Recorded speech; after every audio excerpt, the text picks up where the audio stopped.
Çend gotin li ser hevdîtinên Trump Erdogan.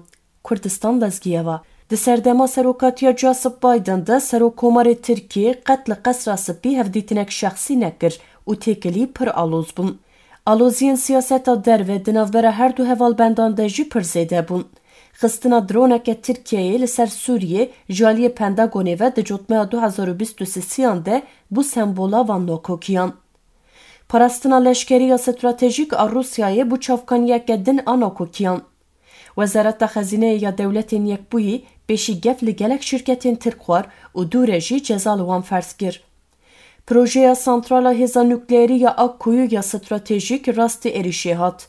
Piştî hilbijartina xwe ya ji nû ve sala 2023 Tayyip Erdogan hewl da ku têkiliyên xwe bi rêveberiya Biden re sererast bike û di civîna NATOyê de ku li Vilniusê pêk hat qonaxeke têkiliyên nû bi Dewletên Yekbûyî Amerîkayê re ragihand.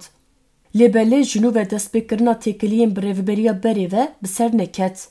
Nakokiyên stratejîk li ser mijarên dualî di nav de Sûriye, Ukrayna û Başûrê Qefqesyayê berdewam kirin. Ji ber vê yekê hatina Donald Trump serdesthilatê li Enqereyê bi kêfxweşî hat pêşwazî kirin.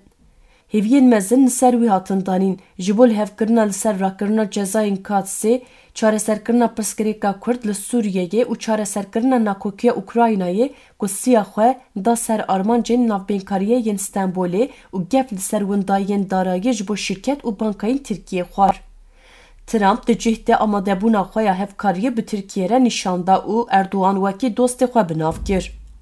Guhertina desthilatdariyê li Şamê heştê kanûna 2024 rêza komarparêzan ji bo hevkarê xwe yê NATOyî hin xurttir kir.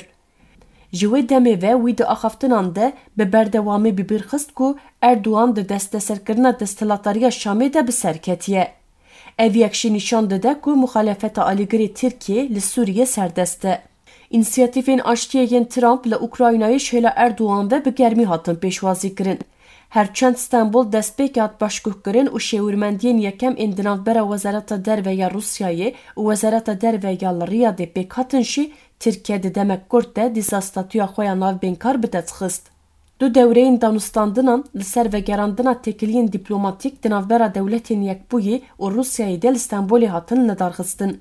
Bi vê paşxaneya Erênî ya Berfireh, Erdogan di 25 îlona 2025 de ji bo serdana xwe ya yekem a qesra spî piştî demek dirêj gihîşt Amerîkayê.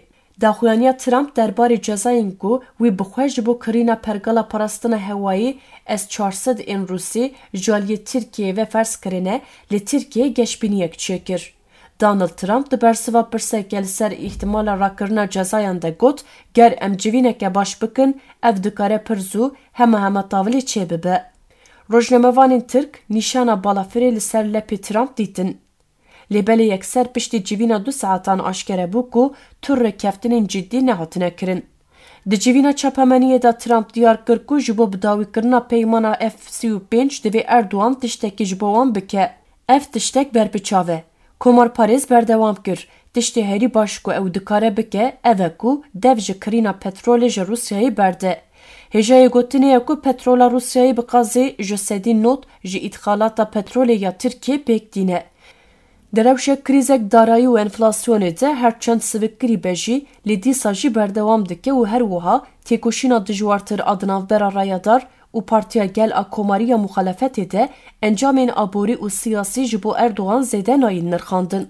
Li ser mijarên jeopolîtîk tevî lihevkirina li ser bidestxistina a girbestê ya li Xezayê wekî ku Erdogan di balafirê de nîşan da jî hevrêziya Amerîka û Tirkiye dê bi dijwariyên girîng re rûbirû bimîne.